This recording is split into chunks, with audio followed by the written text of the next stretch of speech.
Mendoan menyatu dalam doa dan renungan dari Katedral Kristus Raja Purwokerto, Selasa 25 April 2023. Saya Romo IA. Selamat pagi saudari-saudara. Allah yang Maha Kuasa masih memberikan hari baru bagi kita, sebab percaya bahwa kita masih sanggup mengemban perutusan dalam karya kebaikannya, sebagaimana hari ini Rasul Markus kita peringati di dalam pestanya. Untuk itu kita bekali perjalanan hari ini dengan sabda yang diambil dari Injil Markus bab 16 ayat 15 sampai 20. Dalam nama Bapa dan Putra dan Roh Kudus. Amin. Tuhan bersamamu dan bersama rohmu. Inilah Injil suci menurut Markus. Dimuliakanlah Tuhan. Pada suatu hari Yesus yang bangkit dari antara orang mati menampakkan diri kepada ke-11 murid dan berkata kepada mereka, "Pergilah ke seluruh dunia, beritakanlah Injil kepada segala makhluk. Siapa yang percaya dan dibaptis akan diselamatkan, tetapi siapa yang tidak percaya akan dihukum. Tanda-tanda ini akan menyertai orang-orang yang percaya. Mereka akan mengusir setan-setan demi namaku. Mereka akan berbicara dalam bahasa-bahasa yang baru bagi mereka. Mereka akan memegang ular, dan sekalipun minum racun maut, mereka tidak akan mendapat celaka. Mereka akan meletakkan tangannya atas orang sakit, dan orang itu pun akan sembuh." Sesudah berkata demikian kepada mereka, terangkatlah Tuhan Yesus ke surga, lalu duduk di sebelah kanan Allah.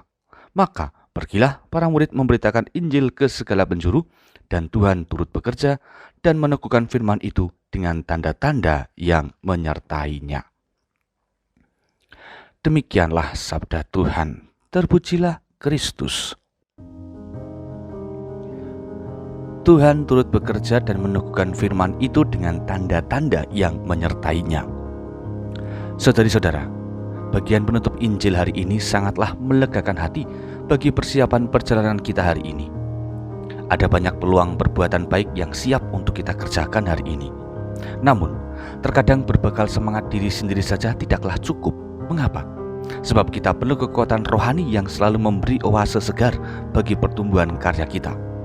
Sebagaimana para rasul yang diutus untuk karya besar, kita juga demikian adanya dengan hidup masing-masing. Hal pokok dalam berutusan ternyata tidak hanya tentang keberhasilan tertentu ataupun tercapainya target pengembangan karya apapun, melainkan lebih-lebih tentang bagaimana kesadaran kita semakin dimurnikan melalui keterlibatan Tuhan. Semua hal akan menjadi baik, tetapi tidak semua hal adalah benar. Artinya, jika kita berbuat sesuatu bersama dengan Tuhan, sudah pastilah itu berada dalam kebenaran sekaligus juga dalam kebaikan. Baik di sini berarti berguna bagi semakin banyak orang tanpa perlu merugikan pihak-pihak tertentu. Saudari-saudara, perutusan adalah pintu untuk semakin merasakan keterlibatan Tuhan dalam hidup kita. Dalam pesta Santo Markus ini, semoga kita juga mempunyai keterbukaan hati untuk melibatkan Tuhan. Tuhan tak pernah diam, Dia selalu turut bekerja dengan berbagai tanda yang menyertainya. Maka semoga hari ini kita menemukan tanda-tanda kehadiran Tuhan, sehingga yang kita kerjakan senantiasa membuahkan kegembiraan sejati bagi semua orang. Tuhan memberkati. Mari berdoa. Allah Bapa Maha Kasih, berkat kehadiran-Mu tentulah kami akan mengalami kelegaan yang sejati. Maka kami mohon bukalah hati ini agar selalu rendah hati memohon bantuan-Mu. Tolong kami dalam perutusan agar yang kami perbuat sungguh semakin memuliakan nama-Mu dan menjadi berkat bagi banyak orang. Demi Kristus Tuhan kami. Amin. Tuhan bersamamu dan bersama rohmu. Kita semua, keluarga kita, dan segenap karya kita hari ini senantiasa dalam berkat Allah yang Maha Kuasa, Bapa, Putra, dan Roh Kudus. Amin. Saudari-saudara, selamat beraktivitas. Tuhan memberkati. Salam mendoan.